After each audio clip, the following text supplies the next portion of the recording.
सार्वक्षितं कुमारशतं शतविनाशकारणं नमामि विघ्नेश्वरपादपङ्कजं गणानाथं गणपतिं हवामहे कविं कविनपस्रवस्तवं देशराजं ब्रह्मणां ब्राह्मणस्पदां शृण्वन्नोतिभिस्सादनं महागणाधिपते नमः। वागद्धार समृद्धवागद्धपरिपत्ते जगत्पुत्र वन्दे पार्वती परमेश्वरं गुरुवे सर्वलोकानां विषयगौरवनामिदे सर्वविद्यानां दक्षिणामूर्ते नमः। ओं श्री शंभुलिंगेश्वर मातरमस्तु। परमेश्वर स्वरूपమైనటువంటి సభకు నమస్కారం చేస్తూ మనకి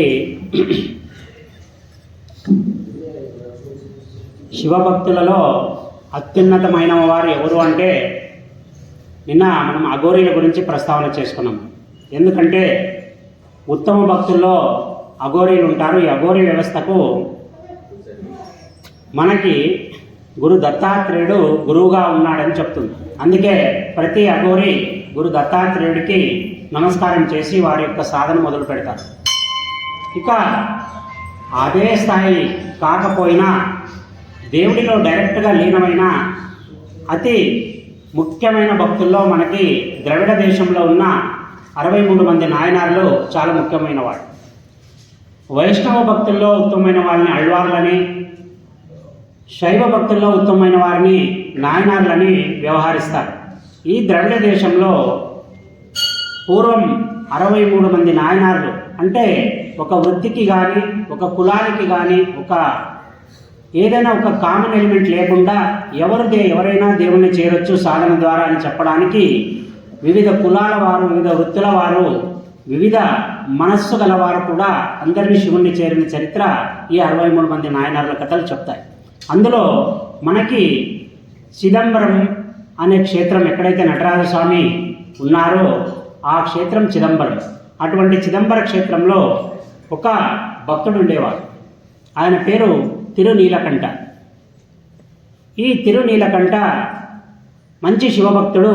వృత్తిరీత్యా ఆయన ఒక కుమ్మరివాడు. కుమ్మరి పని చేస్తూ పాత్రలన్నీ మట్టి పాత్రలు తయారు చేసి శివభక్తులు ఎవరైనా వచ్చి అడిగితే శివభక్తులకి మాత్రం ఉచితంగా ఇచ్చేసేవాడు ఆ పాత్రల్ని, మట్టి పాత్రల్ని.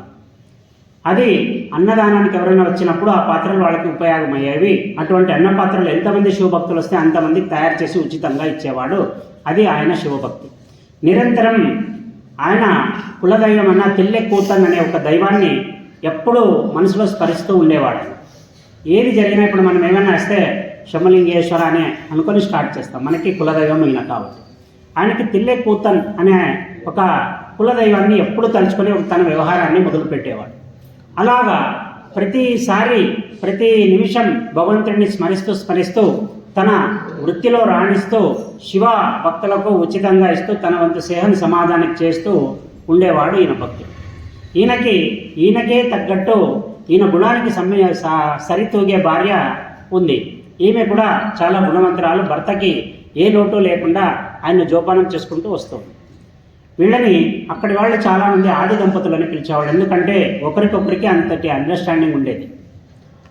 చూడండి, ఎప్పుడే కానీ స్ట్రైట్గా జీవితం వెళుతుందంటే అందులో ఏ గొప్పతనం ఉండదు. ఇప్పుడు ఒక మనిషిని పైకి లేపాలంటే వాడు ఫస్ట్ కింద పడాలా, కింద పడితేనే పైకి లేస్తాడు. కాబట్టి ఇక్కడ ఆయన భక్తి వీళ్ళ వరకే ఉంది. ఆయన భక్తిని ప్రపంచానికి పరిచయం చేయాలని ఆ భగవంతుడు సంకల్పిస్తాడు. ఎందుకంటే ఒక భక్తుడిని చూస్తే 100 జీవితాలు మారుతాయి, మనం కూడా అలా ఎందుకు చేయకూడదని సాధనలో అదొక మార్గం.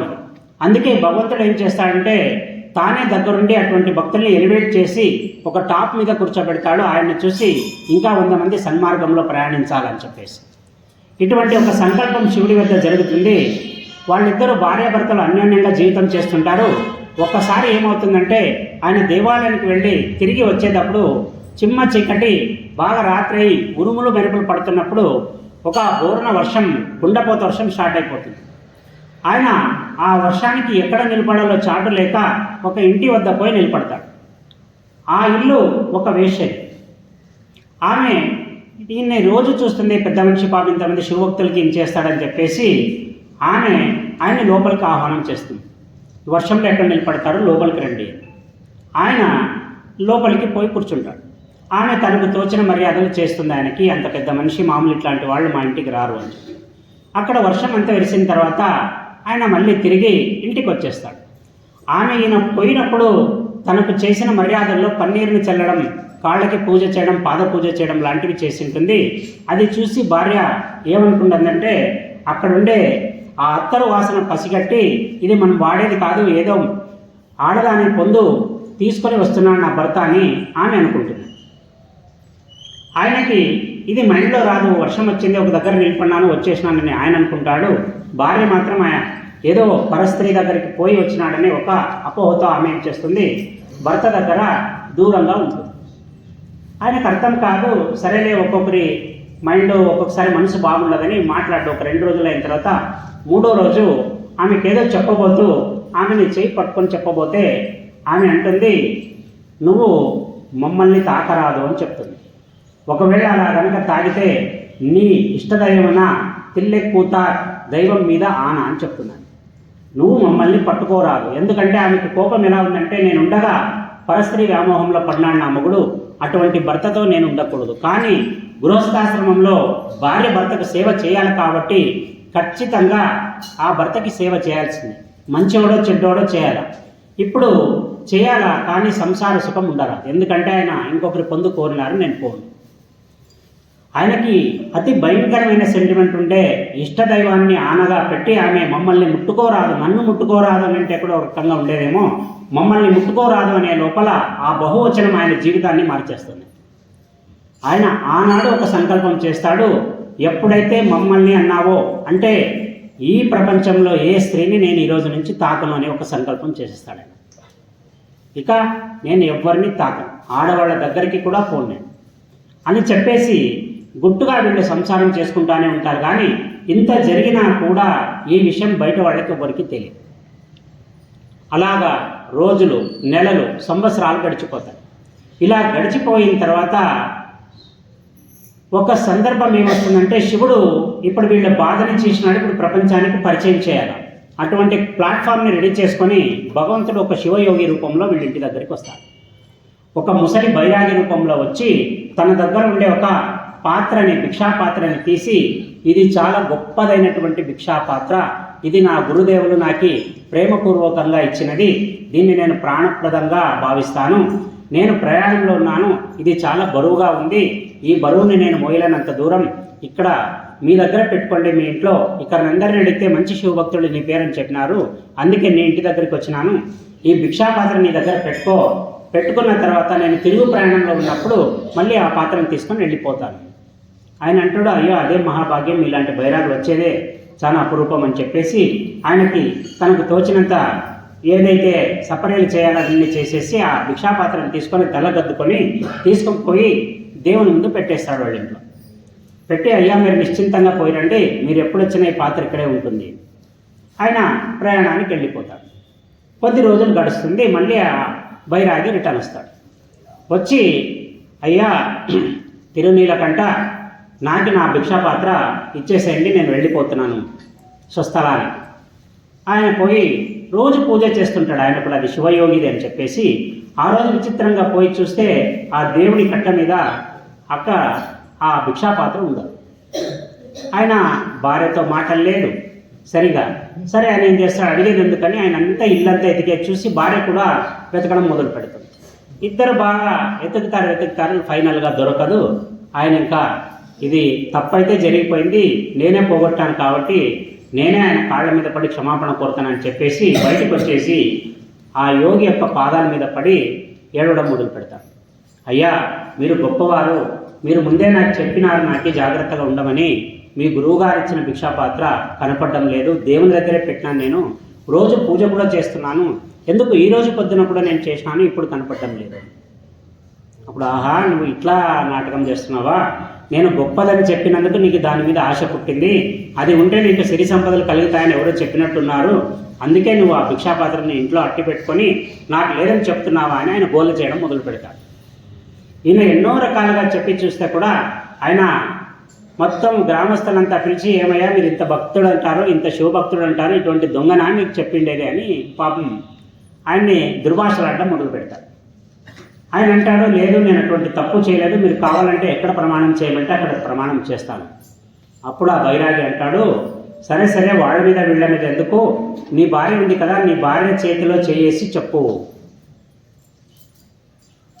అప్పుడు అంటాడు, ఆ పని మాత్రం నేను చేయలేను నేను. అప్పుడు అంటాడు, అట్లయితే నువ్వు దొంగతనం చేసినావు.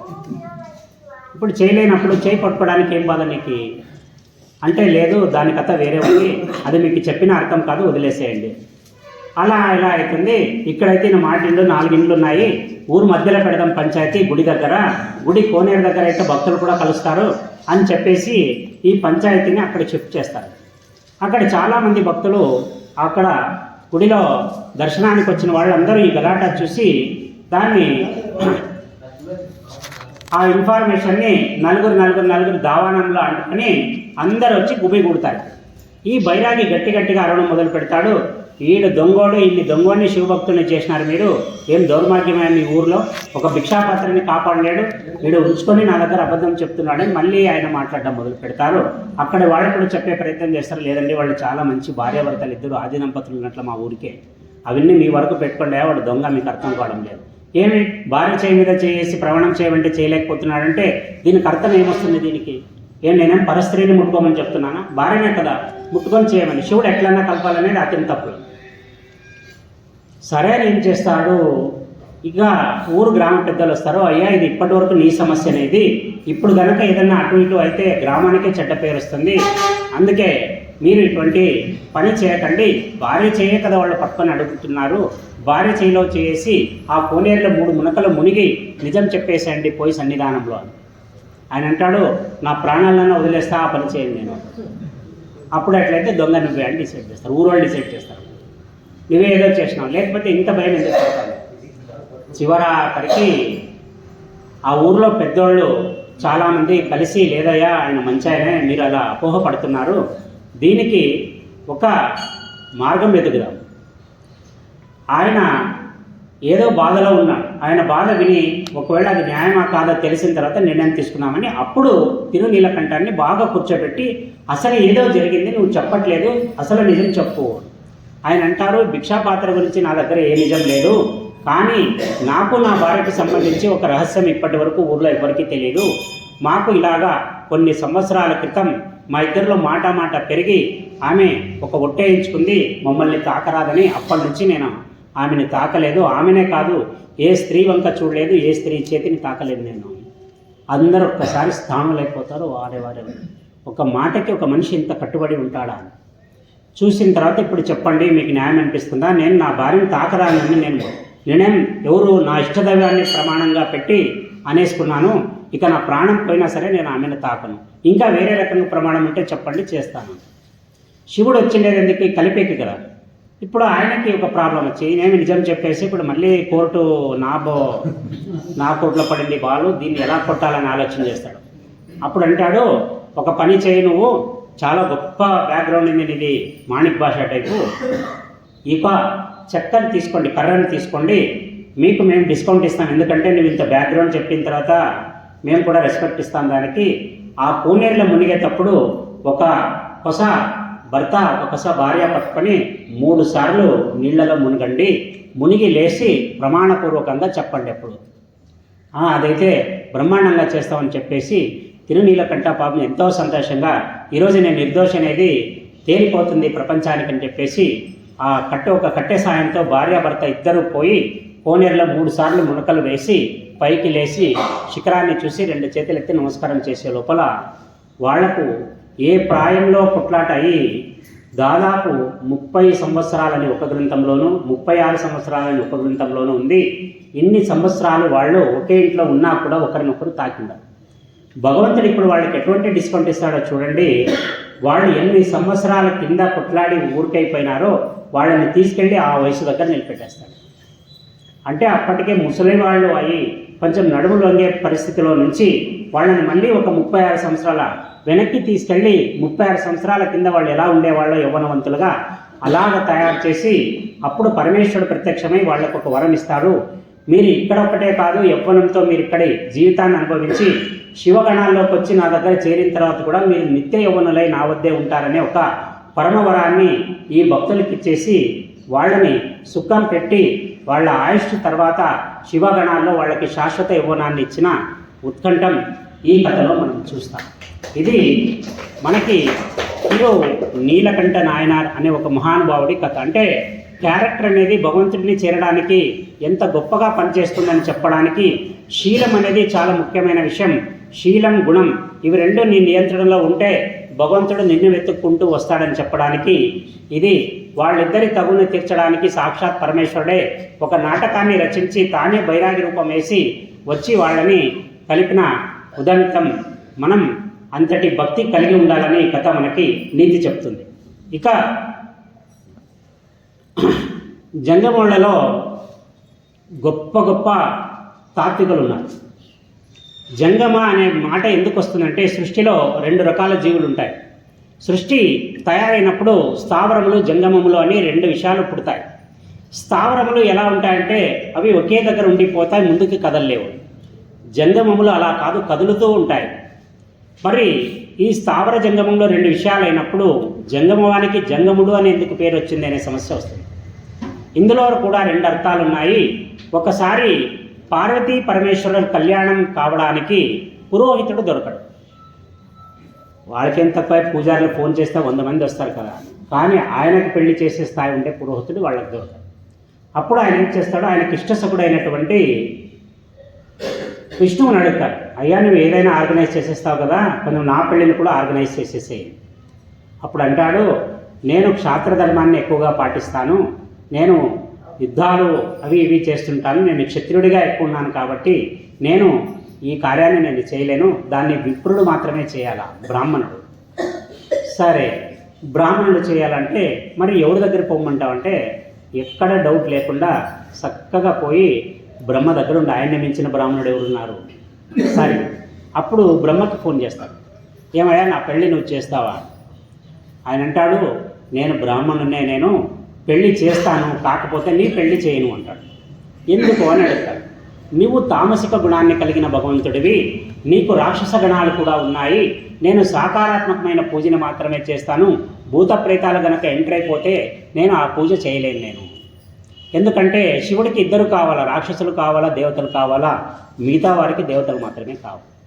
నీవన్నీ భూతగణాలు ఉన్నాయి, అటువంటి తామసిక గుణాలుండే రాక్షసులు ఉన్నప్పుడు నా దైవీ మంత్రాలు నీ పెళ్ళికి పనిచేయవు అని చెప్తాడు. అప్పుడు శంకరుడికి ఆలోచన వస్తుంది, ఏం చేయాలా అంటే నా పెళ్లి చేసేవాడే లేదా అని. అప్పుడు ఆయన ఒకసారి ఆలోచన చేసి తన కుడితడని చరుచుకుంటారు. అలా చరుచుకున్నప్పుడు దీన్ని సంస్కృతంలో జంగువు అంటారు. ఈ కుడితడలో నుంచి ఒక జంగముడు పుట్టుతాడు. ఆ జంగముడికి చెప్తాడు, అయ్యా నువ్వు నా కార్యాన్ని నెరవేర్చు అంటే అప్పుడు ఆ జంగముడు అక్కడ అర్చకత్వాన్ని స్వీకరించి ఈ ఉమామహేశ్వరులకి కళ్యాణం చేస్తాడు. ఇది జంగమ అనే దానికి నిజమైన అర్థం. జంగముడు పల్లెటూరులో ఇప్పటికీ చూడండి, వాళ్ళ ఇంట్లో ఏదైనా దోషం వస్తే లేదంటే ఏదైనా సూతకం వస్తే లింగాయతులు మా 2 బొటన వేళ్ళను ఒక తట్టలో పెట్టి బొటన వేళ్ళు మాత్రమే కడుక్కొని ఆ బొటన వేలు కడిగిన నీళ్ళని తీసుకొని వాళ్ళు పీఠం మీద పెట్టుకున్న దేవుని పీఠం మీద పెట్టుకున్న లింగాన్ని కడుగుతారు. ఏ లింగాయతులైనా పరిచయం ఉంటే అడగొచ్చు మీరు. అంతటి ఈ మా కాళ్ళు కడిగిన నీళ్లు వాళ్ళ ఇంట్లో లింగాన్ని కడిగి వాటిని ఆ ఇంటి నుండి సంప్రోక్షణ చేసుకుంటారు. అంతటి ఛాలెంజింగ్ చేసే ధర్మం ఏదైనా ఉంది ఈ సృష్టిలో అంటే ఒక జంగమ ధర్మం. ఇలాగా ఇటువంటి ఒక పవర్ఫుల్ జంగముని ఒకరి గురించి చెప్పాలి. ఇది ఎక్కడో కాదు, మనం నిత్యం ఎప్పుడూ శ్రీశైలానికి పోతుంటాం, ఇరుముడి కట్టుకునేదానికో లేదా దర్శనానికో ఇంకో దానికో. అక్కడ పోతే శ్రీశైల పీఠాధిపతుల ఒక చావడి ఉంటుంది, ఒక మఠంలా. అంటే దేవాలయంలో బ్రహ్మరాంబ అమ్మవారికి మెట్లెక్కేటప్పుడు ఎడం పక్క ఉంటుంది. అది అక్కడ అడిగినా చెప్తారు శ్రీశైల పీఠాధిపతిది ఎక్కడుంది అంటే ఆ రూమ్ అప్పుడే కనిపిస్తుంది బోర్డు. అక్కడికి మీరు లోపలికి కనుక ఎంటర్ అయితే అక్కడ గురువులు కూర్చోడానికి ఒక స్థానం ఉంటుంది. యువతల వాళ్ళ పూర్వీకులు ఎవరైతే ఉన్నారో పండితారాధ్యులు, ఆ పండితారాధ్యుల చరిత్ర అక్కడి గోడల మీద ఒక భావచిత్రాలతో ఉంటుంది. అందులో మీరు చూసుకోగలిగితే మల్లికార్జున పండితారాధ్య అనే ఒక మహానుభావుడి ఫోటో కనిపిస్తుంది. ఈయన ఎంతటి గొప్పవాడు అంటే ఈయన చాలా తక్కువగా మాట్లాడేవాడు. బ్రాహ్మణుల డామినేషన్ ఎక్కువ ఉండే కాలంలో ఈయన మౌనయోగిగా ఎక్కువ ఉండేవాడు. తన సాధన అంతా చేసినా కూడా ఎవరితోనే ఎక్కువ మాట్లాడేవాడు కాదు. అటువంటి సమయంలో ఒకసారి ఆ శ్రీశైల క్షేత్రంలో ఉండే బ్రాహ్మణులకు వీళ్ళకి ఒక వాదం జరుగుతుంది, తర్కం. అప్పుడు ఆయన ఎక్కడుంటాడంటే ఆ సమయంలో విజయవాడలో ఉంటాడు. అక్కడి బ్రాహ్మణులు ఒక ఆర్గ్యుమెంట్ని తీసుకొని వచ్చి వాళ్ళకి ఒక తర్కం వస్తుంది. ఆ తర్కం వచ్చిన తర్వాత మాట్లాడి ఒక దగ్గర ఆయన ఆగిపోతాడు. ఆగిపోతానే ఆ బ్రాహ్మణులు ఏం చేస్తారంటే వెటకారంగా ఈయన చేత కాలేదు, మౌనంలోకి వెళ్ళిపోయినాడు అని అంటారు. అలాగా ఆయన్ని గేలి చేసేసి బ్రాహ్మణులంతా వెళ్ళిపోతారు. వెళ్ళిపోయిన తర్వాత మరుసటి నాడు అంటే మళ్ళీ నెక్స్ట్ పొద్దున్న లేచి వాళ్ళ పూజాది కార్యక్రమాలు చేసుకుని బ్రాహ్మణులంతా వాళ్ళ హోమాలు చేయడానికి అగ్నిని రాజారు. చూడండి, హోమానికి ఎంగిలి పడ్డ అగ్నిని తీసుకోరు. అంటే ఆల్రెడీ ఎక్కడైనా ముట్టించిన అగ్నిని యజ్ఞ హోమాదులకు వాడరు. దానికి సపరేట్గా ఒక అగ్నిని క్రియేట్ చేస్తారు. మంత్రాన్ని చెప్తూ అగ్నిని ఆవాహన చేస్తూ ఒక అరణి అని ఉంటుంది. ఒక కట్టెలో ఒక ఫ్లూట్ లాగా ఒక పొడుగుగా కట్టె ఉంటుంది. దాంట్లోకి ఇంకొక ఇరుసు లాంటి దాన్ని కట్టెని పెట్టేసి దాన్ని మజ్జిగ చిలికినట్లు చిలుకుతారు. అరణి అంటారు. ఆ అరణిని వేగంగా తిప్పితే దాంట్లో నుంచి నిప్పు పుడుతుంది. ఆ నిప్పుని కొద్దిగా తీసుకొని పల్చగా ఉండే గడ్డి పోచలు ఏమైతే ఉంటే వాటిని మెల్లిగా అంటించుకొని వాటిని తీసుకొని పోయి హోమగుండంలో వేసి కొంచెం కర్పూరం వేస్తారు. అప్పుడు హోమగుండం అంటుకుంటుంది. ఇది అగ్నిని రాజేసే పద్ధతి హోమాలు చేయడానికి. ఈ అరణిని రాస్తూ ఉంటారు వాళ్ళు. దాదాపు గంటన్నర రాత్రి ఎవరికి నిప్పు పుట్టదు వాళ్ళ దాంట్లో. అప్పటికి 4 హోమాలు చేయాల్సి ఉంటుంది. వాళ్ళు తిక్కుతారు, ఇదేంటి విచిత్రం, ఒక దగ్గర కూడా పుట్టట్లేదు, లేదా ఒక దగ్గర పుడితే దాన్ని తీసుకొని వచ్చి మిగతా వాటిలో వేసుకున్నామంటే ఎక్కడ పుట్టకుండా అయిపోతుంది. వాళ్ళకి మెల్లిగా సమయాభావం, అంటే సమయం అయిపోతుంది, మంచి ముహూర్తంలోనే చేయాలి పూజలు. అప్పుడు వాళ్ళలో టెన్షన్ మొదలైపోతుంది. ఏమిది ఈరోజు ఎప్పుడు లేనిది ఇంత సతాయిస్తుంది, ఏం చేయాలి, ఒక్కరిని కూడా పనిచేయడం లేదు. అప్పుడు అక్కడ ఉండే ఒక ముసలాయన అంటాడు, మీరు నిన్న తర్కం చేసిన వాడు మామూలు వ్యక్తి కాదు, మీరు ఆయనతో తర్కం చేసినప్పటి నుంచే ఇది జరుగుతూ ఉంది, నాకు తెలిసి ఇది అగ్నిస్తంభన విద్య అంటాడు. దీన్ని చూడండి, అగ్నిస్తంభన విద్యని ఆచరిస్తే, ఎవరైనా దాన్ని సాధన చేస్తే అసలు నీ ప్రమేయం లేకుండా అక్కడ నిప్పు పుట్టదు, నువ్వేం చేసినాను. అటువంటి అగ్నిస్తంభన విద్య చేసి ఆయన ఊరికే మౌనంగా కూర్చుండిపోతారు. ఎక్కడ? విజయవాడలోని ఇంద్రకీలాద్రి పర్వతం పైన సాధనకి కూర్చొని ఆయన వెతుక్కుంటూ పోతారు. అయ్యా, ఈయన లేకపోతే మనకు పూజలు జరగవు కదా, ఎట్లా అని అందరు పోయి ఒక దగ్గర ఆయన మౌనంగా కూర్చొని ఆయన దగ్గర పోయి కాళ్ళ మీద పడిపోతారు. అయ్యా మాకు ఎలాగోలా అగ్ని ఇవ్వాలా, పూజలు చాలా పెండింగ్ పడిపోయినాయి, ఇవి రోజు చేసే కార్యక్రమాలు ఉన్నాయి, దీంట్లో ఒకరోజు వదిలినా మళ్ళీ ముందు నుంచి రావాల్సి వస్తుంది. అప్పుడు ఆయన అంటాడు, ఏది మాట్లాడకుండా ఒక చెట్టు కొమ్మకి తాను కట్టుకునే కౌపీనం అంటే గోచిలో కొంచెం నిప్పుని పెట్టింటాడు. ఆ గోచిలో నిప్పు మండుతూ ఉంటుంది, ఆ బట్ట కాలకుండా అట్లాగే ఉంటుంది. అప్పుడు చూపిస్తాడు, ఆ గోచిలోని నిప్పుని తీసుకుని పోయి మీ హోమాలు చేసుకోండి. మీరు వాళ్ళకి తప్పదన్నట్టు తప్పు చేసినాం స్వామి అని చెప్పేసి ఆయన కౌపీనంలోని నిప్పుని తీసుకొని పోయి వాళ్ళ హోమాది కార్యక్రమాలు చేసుకుంటారు. అంతటి తపస్సులు ఉండే క్షేత్రం మనకి శ్రీశైలానికి అనుబంధంగా ఉన్న శ్రీ పండితారాధ్యుల చరిత్ర. ఇది అతి గొప్ప చరిత్ర. చాలా గొప్ప వ్యక్తులు ఉండే ఈ జంగమయ్యలో పండితారాధ్యుల వాడిది ఒకటి. దీనికి లైవ్ ఉదాహరణ మనకి అంటే ఎస్పి బాలసుబ్రహ్మణ్యం గారు మనకు అందరికీ తెలిసిన సుప్రసిద్ధ గాయకుడు. ఆయన జన్మతః బ్రాహ్మణుడు అయినప్పటికీ కూడా ఆయన స్వీకారం చేసింది శైవాన్ని తీసుకున్నాడు. ఆయన ఈ శైవాన్ని ఎక్కడి నుంచి తీసుకున్నాడంటే పండితారాధ్యుల వారి దగ్గర నుంచి, అంటే వాళ్ళ శిష్య పరంపరలో ఉండే వాళ్ళ దగ్గర నుంచి ఆయన శ్రీపతి, అందుకే ముందుగా శ్రీపతి బాలసుబ్రహ్మణ్యంగా ఉండే కానీ శ్రీపతి పండితారాధ్యుల సుబ్రహ్మణ్యంగా మార్చుకొని, ఆయన మార్చుకోవడమే కాకుండా ఆయన జీవితంలో చివరి అంకమైనటువంటి ఆయన దేహాన్ని వదిలిపెట్టినప్పుడు ఆయన విల్లులో ఏం రాసుకున్నాడంటే, నా దేహానికి సంస్కారాలన్నీ, ఉత్తరక్రియలన్నీ శైవాగమంలో ఎలా ఉందో అలాగే చేయాలని చెప్పేసి చాలామంది అప్పుడు ఆశ్చర్యపోయినారు. TV9లో లైవ్ ఇచ్చినప్పుడు ఒక బ్రాహ్మణుడిని కాల్చాలి కదా, ఎందుకు పూడుస్తున్నారు అని. ఇది ఎవ్వరికీ తెలియని రహస్యం ఏమంటే, ఆయన జీవితంలో ఉన్నప్పుడు ఆయన ఎవ్వరికీ తెలియకుండా పండితారాధ్యుల వద్ద నుంచి శైవ ధర్మాన్ని స్వీకరించినందుకు గాను ఆయన దేహాన్ని కాల్చకుండా ఒక గూట్లో పెట్టేసి మన జంగమూల దాంట్లో, లింగాయతుల దాంట్లో, వీరశైవ లింగాయతులు ఎలా చేస్తారో ఆ ప్రక్రియలు చేసినారు. ఇది చాలా తక్కువ మందికి తెలిసిన విషయం. ఇది ఒక జంగమోనికి ఉండిన శక్తి. పల్లెటూర్లలో కర్ణాటకలో ఇప్పటికీ ఒక జంగమయ్య వస్తాడు అంటే ఒక దేవుడు లాగానే చూస్తారు. మన దౌర్గవ్యం అంటే ఇక్కడ జంగమయ్య అంటే ఆయన ఇంటికి అయింటాడు అంటారు, ఇక్కడ ఆదల్లో వాళ్ళ ఇంటికి అయింటాడు, మాకేం సంబంధం. ఇప్పుడు ఏంటంటే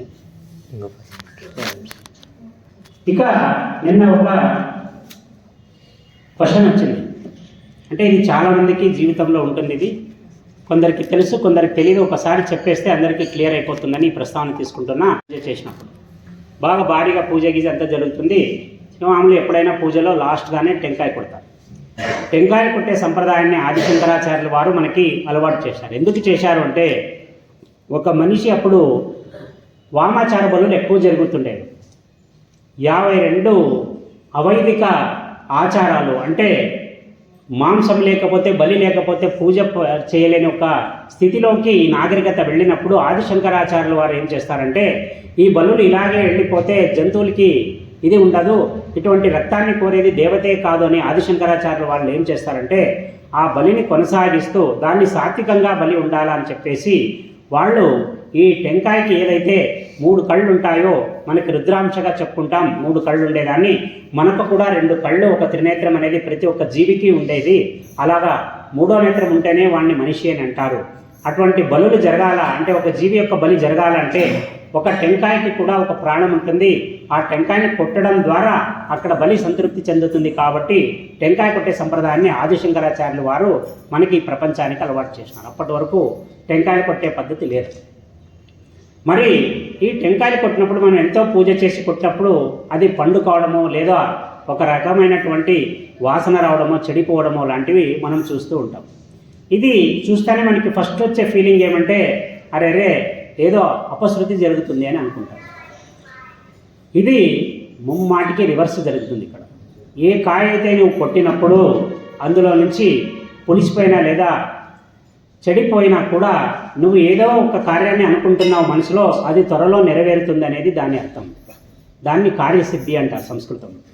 కార్యసిద్ధి జరుగుతుంది అనేది దాని అర్థం. మనం బెంబేలు పడిపోయి చాలామంది ఏం చేస్తామంటే, ఆ కాయ కొట్టిన తర్వాత చెడిపోయిందని తెచ్చి మనం ఇంకొక కాయ కొడతాము. అక్కడ ఏమవుతుందంటే, నీకు ఏ మంచి జరగాలని ఉంటుందో, దేవుడు ఏ కార్యసిద్ధి అయితే నీకు ఇచ్చేసినాడో, నీవు ఇంకొక టెంకాయ కొట్టడం ద్వారా ఆ కార్యసిద్ధిని తీసేసుకుంటాడు. మనం ఇక్కడ గుళ్ళో కూడా ఎప్పుడన్నా చెడిపోయినప్పుడు చెప్తానమ్మా మంచిది అవుతుంది ఏం కాదంటే, వాళ్ళకు ఒక సెంటిమెంట్ లేదు స్వామి కూడా తెచ్చేస్తాం, కొట్టేస్తాం. నేను అంటాను, మీ కార్యాన్ని మీరే జరుపుకుంటున్నారు, నేనేం లేను, సంధానకర్తనంటే దేవునికి భక్తునికి మధ్యలో నేనుంటా, మీరు ఎట్లంటే అట్లా. మీరు కూడా ఆ తప్పు ఎప్పుడు చేయొద్దండి. ఒకవేళ పండైందంటే, మనం ఇంతకుముందు ఒక ఇంటికి పోయినప్పుడు కూడా మన కొత్తగా ఫస్ట్ కాయ అయింది, నేను ఆ రోజే అనుకున్నాను వాళ్ళు ఏదో మనసులో బలంగా అనుకున్నారు అది నెరవేరుతుంది అని. కానీ అక్కడ వాళ్ళు పాపం చాలా గాబరా పడిపోయినారు, ఏమిది ఇలా అయిపోయింది కదా అని. ఎప్పుడూ గాబరా పడద్దండి, దేవుడు శాడిస్ట్ అయితే కాదు, ఇది నేను కన్ఫర్మ్ చెప్తాను. ఒకటి, అది జరిగిందంటే దగ్గరలో మంచి జరుగుతుందని అర్థమే. ఇంకా కొన్ని టెంకాయలు పగిలే దాంట్లో కొన్ని ఏం చేస్తాయంటే, ఒక గిన్నెలాగా పగులుతుంది. దాన్ని మనోళ్ళకి ఎట్లంటే, టెంకాయ అంటే కరెక్ట్ స్కేల్ పెట్టి 2 ఉప్పులు వేసినట్లు ఉండాలి. వీళ్ళు కాయ మాత్రం మంచిది తయారు, కాయ ఖర్జూర కాయ ఉన్నట్లు ఇంత పొడుగు ఉంటుంది, పగిలేది మాత్రం కరెక్ట్ సగానికి పగలాలి. అసలు కరెక్ట్ సగానికి పగలాలంటే కాయ ఎంచుకునే దాంట్లో తెలివి ఉంటుంది. గుండ్రంగా ఉండే టెంకాయని తీసుకుంటే అది కరెక్ట్ సగానికి పగులుతుంది. ఏమంటే శివరాత్రిలో దాదాపు ఒక 1000 టెంకాయలు కొడతాను నేను ఒక 3 గంటల్లోనే. ఏ కాయ పట్టుకుంటే ఎట్లా పగులుతుందో మాకు చూస్తే అర్థమైపోతుంది. ఇంకా మనోళ్ళు ఈ పూజారికి బలం ఉందా లేదని పరీక్షించేకి 10 రూపాయల టెంకాయలు తెస్తాడు. వాటిని కొట్టి కొట్టి లాస్ట్ కూపమని చెట్లో కొట్టిడిదాం అనిపిస్తుంది, చేయరుగుతుందనే భయంతో కొట్టమ్మది. అట్లా టెంకాయని ఎన్నుకునే విధానంలో బాగుంటుంది. కానీ నువ్వు ఎటువంటిది ఎన్నుకున్నా నీ ప్రాప్తంలో ఏముంటుంది అదే రిజల్ట్ వస్తుంది. ఒక గిన్నెలాగా పడింది అనుకో, కొత్తగా ఎవరైనా దంపతులు పెళ్ళైన వాళ్ళకి వచ్చినప్పుడు అలా పగిలితే గనక వాళ్ళకి త్వరలో సంతాన యోగం ఉందనేది అర్థం. స్వామి మేము సగానికి అనుకునింటాం స్వామి, అది గిన్నెలాగా పగిలింది ఏం కాదు అంటే పిల్లోడు వస్తే కూడా వద్దా నీకు, అది సంతాన యోగం. స్వీకరించండి. దేవుడు ఏది ఇచ్చినా ఆలోచన చేసే ఇస్తాడు. నీకు తరిగినట్టు నీకు కావలసినట్టు దేవుడు ఇవ్వడు. దేవుడికి ఏది బెస్ట్ అనిపిస్తుందో నీకు ఇవ్వడం అది ఇస్తాడు. అది ఇచ్చినప్పుడు తల వంచి తీసుకోవడమే మనం ప్రసాదం కింద మార్చుకోవాలి. ఇది టెంకాయల మీద చాలామందికి ఉండే అవగాహన. నిన్న ఒక పాపం ఈ విషయం చెప్పు స్వామి అన్నందుకు ఈరోజు ప్రస్తావించిన దీని గురించి. ఇక నిన్న ఒక ఇన్సిడెంట్